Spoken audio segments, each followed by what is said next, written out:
మొహక్ ఉదినియా ఈ స్టూడెంట్ మన దగ్గరికి రావడమే ఒక డిప్రెషన్ స్టేజ్లో వచ్చాడు. అప్పటికే ఇటలీ అప్లై చేసుకొని వీసా రెఫ్యూజ్ అయింది. అండ్ స్టూడెంట్ నన్ను ఫస్ట్ అడిగిన క్వశ్చన్, అసలు నేను ఏదైనా కంట్రీకి వెళ్ళగలుగుతానో in spite of having an excellent CGPA of 9.32. Student bachelors వచ్చేసి బిఎస్సి బయోటెక్నాలజీలో చేశాడు.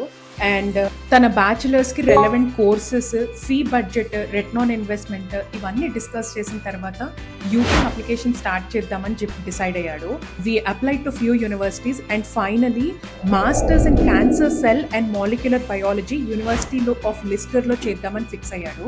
స్టూడెంట్కి £5,000 స్కాలర్షిప్ వచ్చింది. అప్లై చేసిన 48 అవర్స్లో ఆఫర్ లెటర్ వచ్చి విదిన్ 3 to 4 డేస్లో లోన్ శాంక్షన్ అయింది. అండ్ ఫైనలీ వీసా అప్లై చేసిన తర్వాత 4th డే అప్రూవల్ కూడా వచ్చేసింది.